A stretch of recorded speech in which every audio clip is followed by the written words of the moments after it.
We're still like... Hello, my name's Houston, and this is Media Mood Board.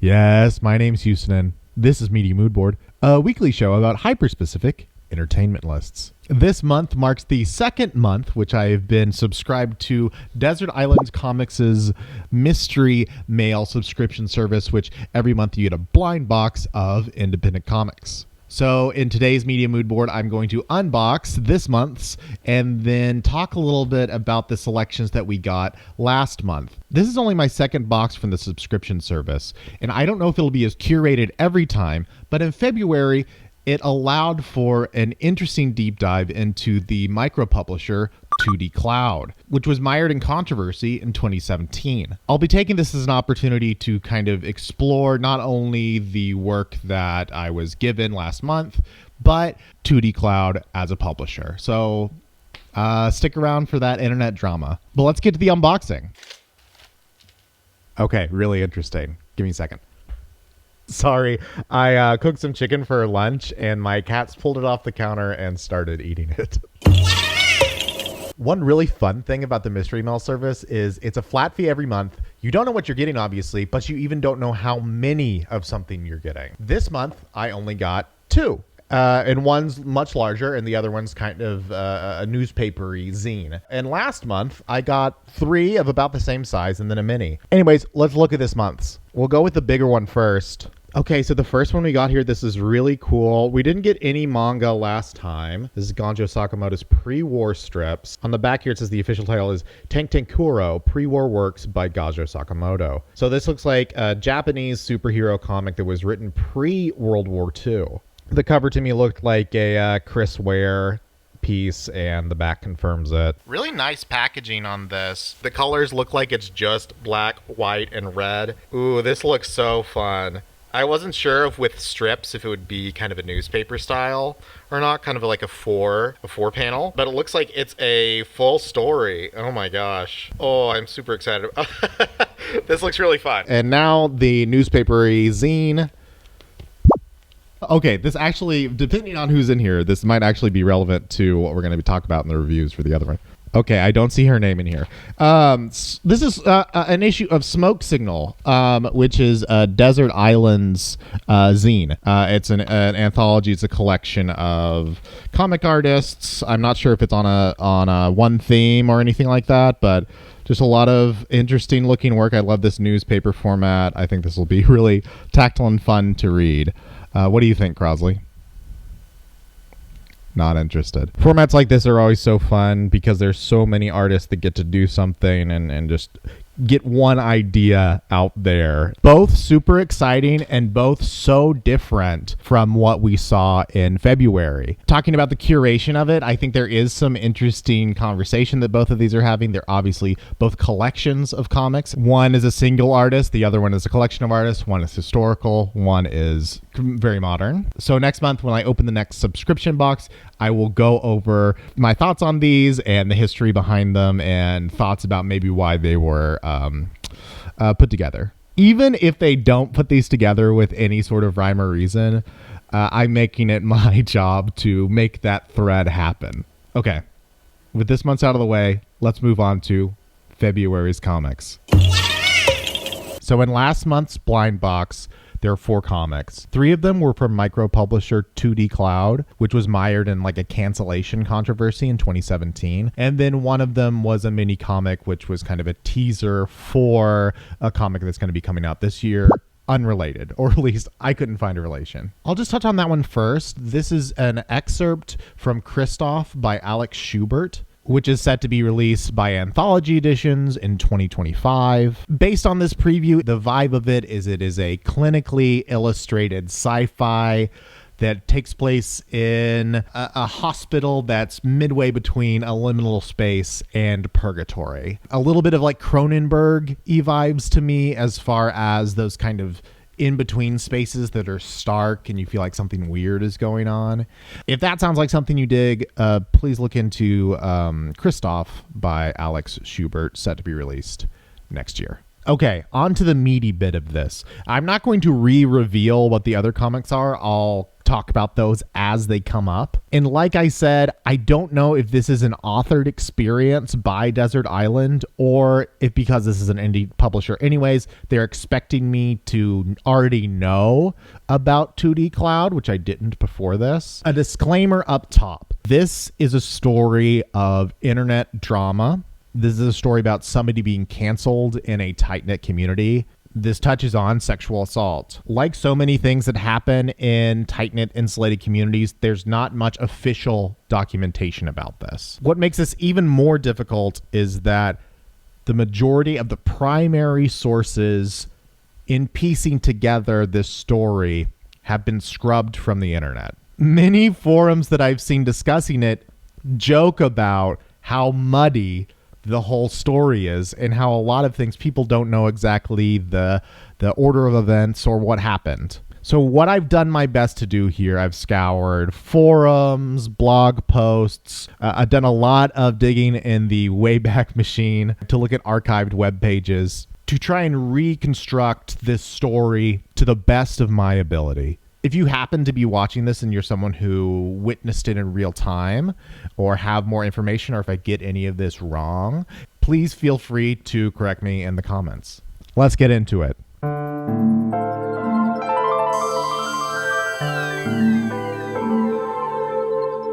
2dcloud is a small boutique comics publisher founded in 2007 by partners Maggie Umber and Rain Hogan. 2dcloud doesn't have like an elevator pitch for what kind of comics they make, but if there is a through line, it's outsider art, marginalized voices, and intelligentsia. Since they don't have that like tangible hook, they built their audience around their reputation as a curator. If you were a fan of the publisher, even if you looked at a new comic that was coming out and you're like, that doesn't seem like really something I'd like, they might pick it up anyways just because they trust 2dcloud's taste. For a household comparison, a lot of people have this relationships with like A24 films, for instance. The community that came up around 2dcloud was essential to its operation in a way even more so than a lot of other publishers. Their method for publishing books was mostly done on Kickstarter, which they would show, hey, here's the new season of books that are coming out,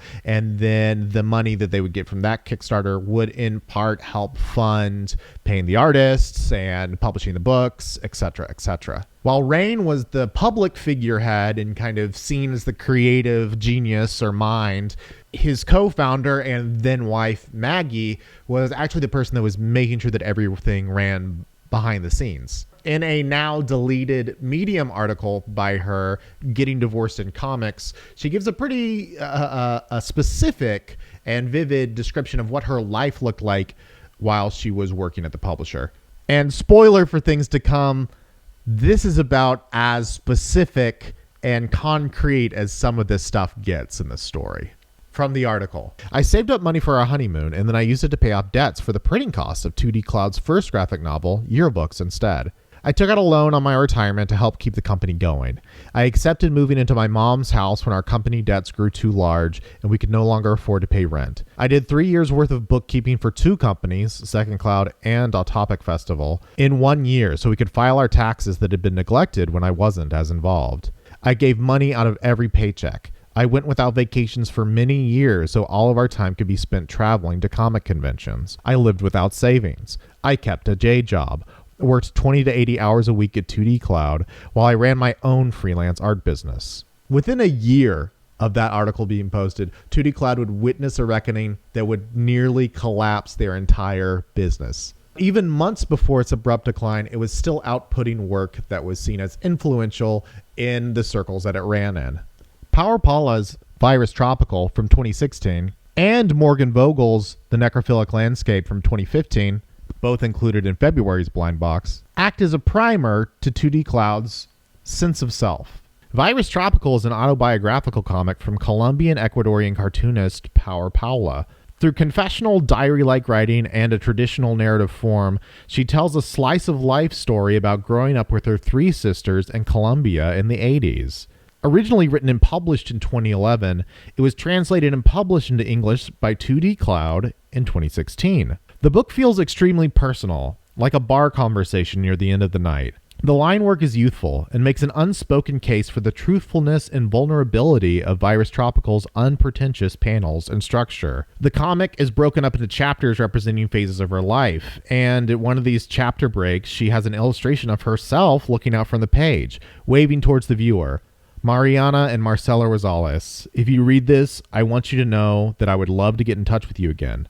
I think of you often. You feel like you're part of a small group of people reading this. You feel privileged. My favorite bits of this were probably these poetic insert shots that were scattered throughout it, like flies buzzing around a cup of Coca-Cola while her friend is comforting her after a breakup. The rendering of the world is just so like tactile and realized. You can really see comparison to an early autobio comic pioneer, Julie Doucet. While you can say you really feel the voice of the author in Virus Tropical, that can be equally said of Morgan Vogel's The Necrophilic Landscape, released a year earlier in 2015. Now, technically, this edition is actually the 2023 reissue of the 2015 comic, but hold on to that, dear viewer. We will be returning to that at the end. In Necrophilic Landscape, Vogel takes a comic premise, kids standing on each other's shoulders wearing a trench coat pretending to be an adult, and spirals that out into a high-concept nightmare noir of body horror and frustration.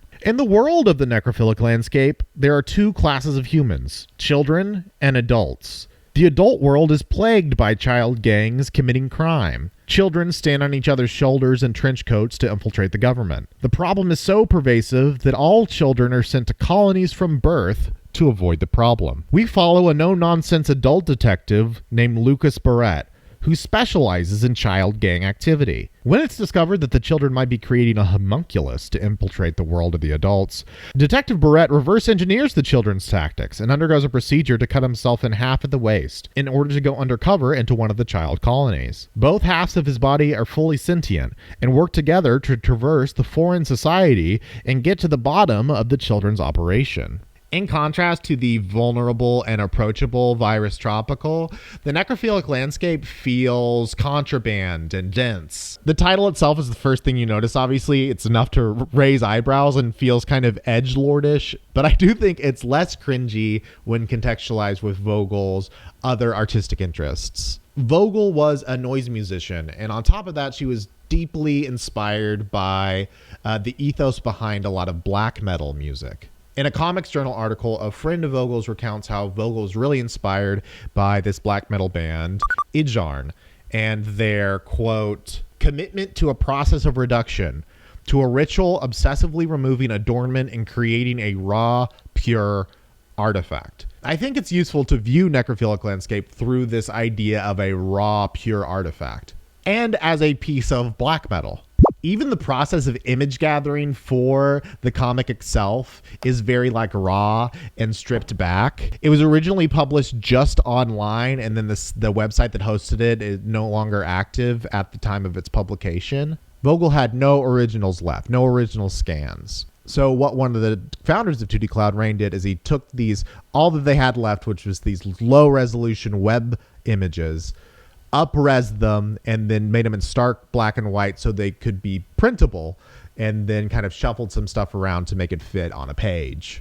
In my opinion, this kind of like weird like upscaling thing only adds to Vogel's primitivist, woodblock style. I know that she was really inspired by Yoshihara Suge, and you can really see that influence here in Necrophilic Landscape. The back of the book reveals the inspiration for the title, a quote from the feminist philosopher Mary Daly, in which she compares the male desire for female energy to necrophilia. Not in that patriarchal society has made men physically love corpses, but has made them desire people to be victimized into a state of living dead from which they can drain. These kind of like inaccessible intellectual musings are throughout Necrophilic Landscape, but instead of being grating, when they're told through like a baby in a trench coat in this kind of self-serious noir style, it kind of lets you in on the joke a little bit. And I see as a really effective use of absurdity. It at least feels different than pretentiousness.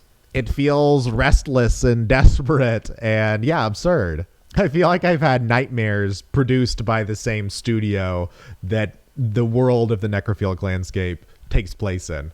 You can really feel Morgan's headspace through the comic, like an impressionist painting. The lines she uses to illustrate do less to communicate an image than they do a mood. Muddy, indecipherable silhouettes, visceral and angry. Some pages are cut in half as if they were like pulled out of the printer too fast. Some pages are almost pure dialogue. Others are pages just printed in full black. The story ends, unsurprisingly, unresolved. Foreshadowing.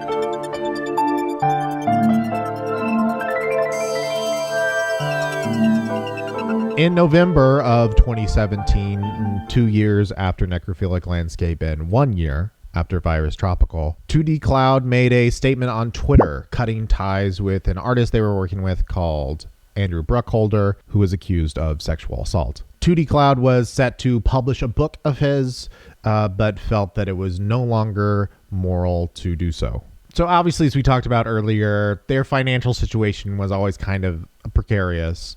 So making the call to not publish something which they potentially could have already paid to have printed, making no money on that, was definitely a risk for the company. It would be something that would be kind of difficult to recover from. But not as difficult as it would be to recover from what happens only 2 months later. In January of 2018, another tweet goes out cutting ties with another artist, this time Blaise Larmee, who was not only someone who they published their work, he was also at the time the creative director of 2dcloud.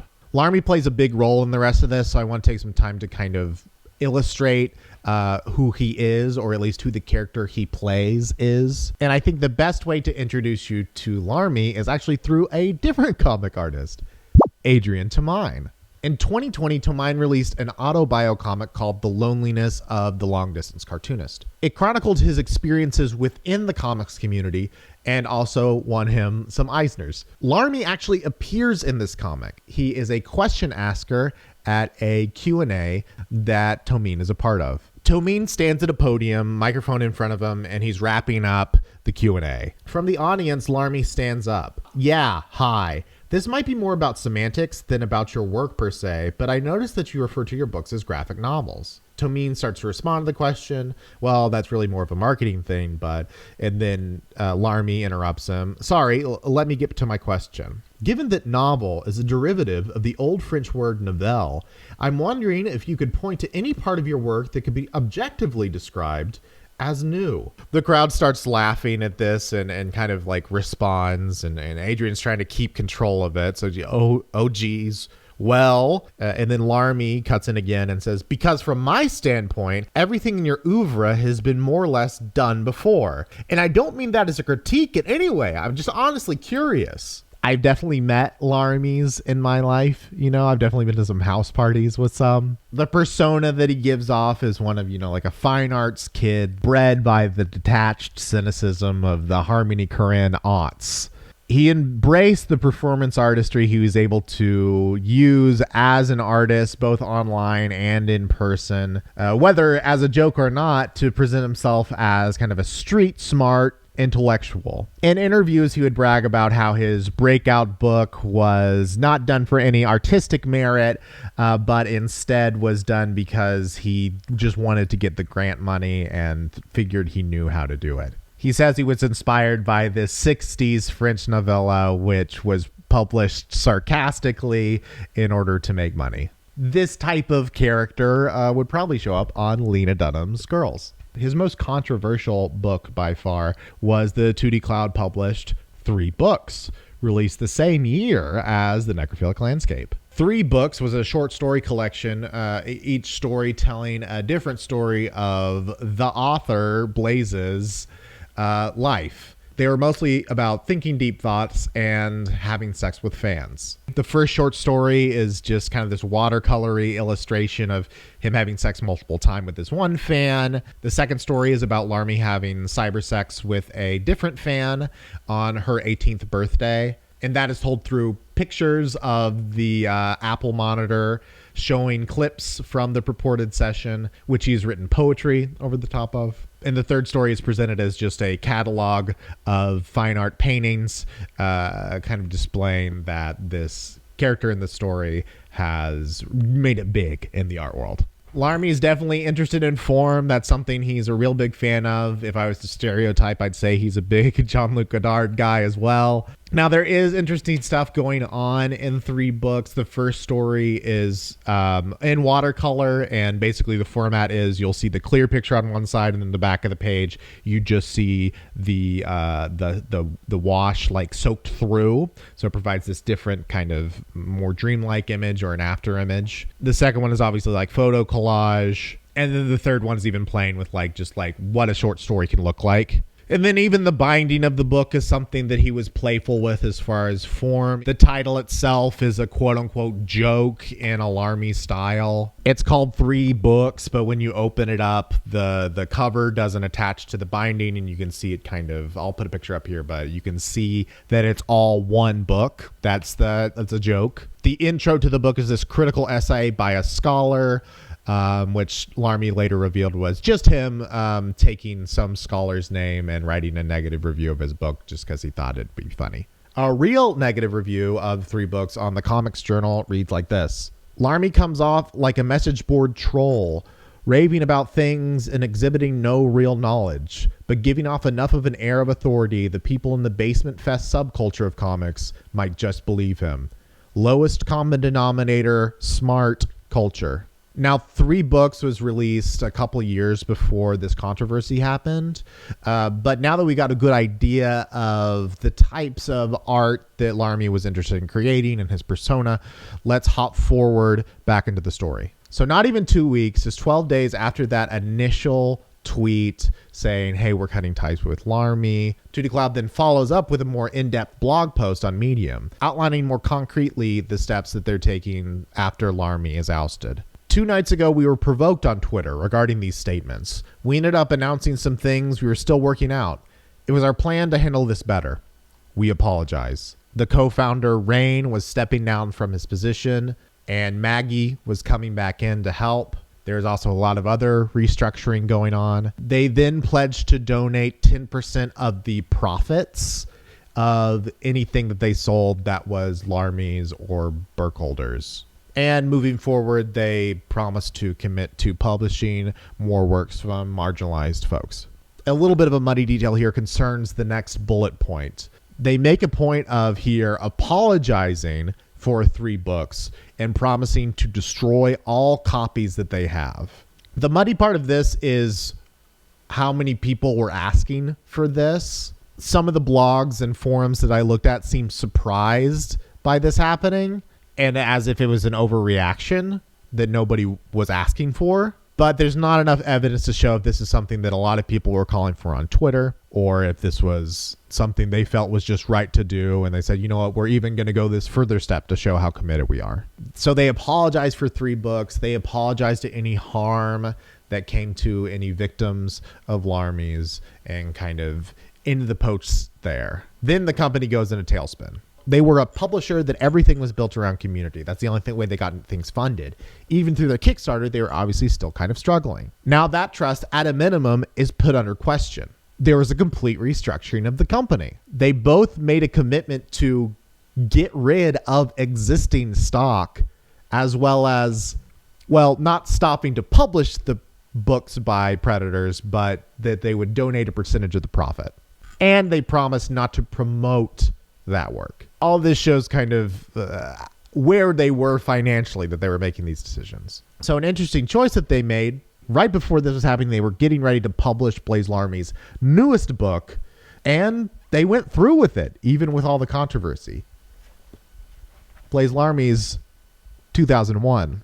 2001 continues Larmee's interest in the layout of a comic. It is structured like a palindrome, with the actual comic at the center of the book, which spiders out into character sketches, recreations of conversations, and photo collages on either side. Technically, the whole thing is a collage of older work published previously online. So the story itself is less consequential than the structure. The way it's laid out, however, is super successful. Its structure is a fun discovery, and it gets your imagination going about what books or comics can look like or what they can do. After 2001, the last book included in last month's blind box was published, Larmee went radio silent. Between then and now, Larmee's Wikipedia entry was deleted. All direct mention of this incident from 2dcloud's media has been deleted at just 404s. The majority of this incident exists only in archives and screenshots. Due to the debt that they accrued because of the impact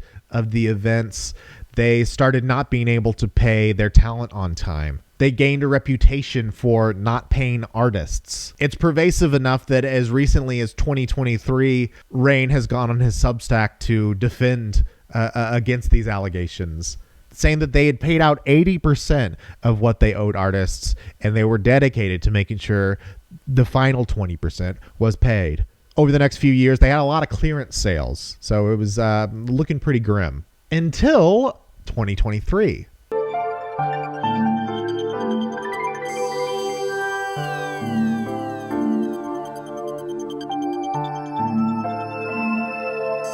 (2dcloud) reemerged with Rain again at its helm. On their website, 3 books was for sale again, and a new flagship anthology series was released featuring new work by Blaise Larmee. In April of 2023, Rain posts this on the official 2dcloud Substack. Blaise Larmee and Andy Burkholder aren't sex criminals. And thinking about these events now for years, these were private situations in a small scene, which became outsized and exploited when performed for public consumption. The very public aspect seemed damaging to the people actually involved, while benefiting some others not involved at all in a cynical way. That's my perspective. I regret participating in the canceling of both Andy and Blaise. It radically changed how I think about political commitments, down to how I think about the word community. Underneath this, he posts a photograph of a quote from The Broken Teapot, a zine of essays that explores, quote, the limitations of current anarchist modes of accountability in situations of rape and abuse. A year later, in January of 2024, Blaise himself makes a post on 2dcloud's official Substack, a poem entitled On Being Cancelled. I spent a lot of time here in this black box trying to talk about being canceled. How do I talk about being unable to speak? Being canceled is like being closeted. We cannot know him. We cannot see him. We cannot hear him. We can only imagine him and, perhaps, remember him. In January 2018, my friend and publisher Rain Hogan called me a predator, promised to punish me, and refused to explain why. He had lost his mind, yet his statement was taken seriously. People liked and retweeted. I'd been whispered about for a long time, someone said. Strangers opined. Reporters ran the tweet in their headlines. I'd been exposed, clearly. But as a predator? No. I was simply exposed. Being canceled is like being raped. A double burden. I'm abused and unable to speak of it. I'm revealed as weak. My friends and family are revealed as weak. No one was able to protect me. There is nothing that can be done about it. No one will be held accountable. A volitive act severed my sexuality from my person. My life was ruined. To be fair, though, I was asking for it. I flirted with being canceled for years. I wanted to come close to it, to feel the heat of danger, but to emerge unscathed. When it came time, however, some sort of dream logic took over. I bowed my head submissively. I allowed myself to be led to the chopping block. Like Rain, I found myself swept up in the zeitgeist. I'd lost my mind.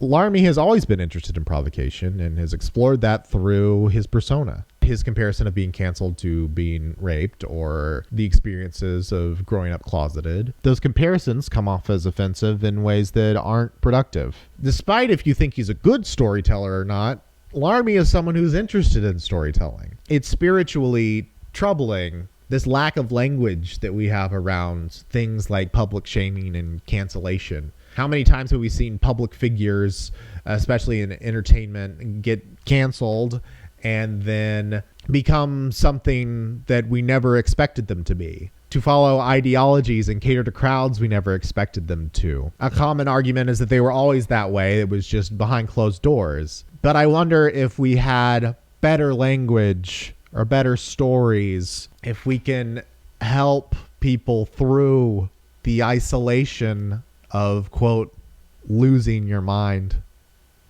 During the pandemic, Morgan Vogel drove to a remote forested area in Massachusetts, jumped off a bridge into a river, and ended her own life. Morgan Vogel wasn't even her real name. She gave her real name to very few people, at least publicly. Many of the interviews with her friends that I read all kind of knew her by different names. Her partner described her once as more ghost than human. Her 2015 work, Necrophilic Landscape, was republished by the remerging 2dcloud in 2023 with a new cover, an afterword by Rain, and a collection of quotes from Morgan pulled from across the internet. The opening pages cited as published with permission of the estate of Caroline Bren. Caroline was once quoted as saying, "Create a history and do your own work that interprets it. Ignore anything that isn't relevant to you.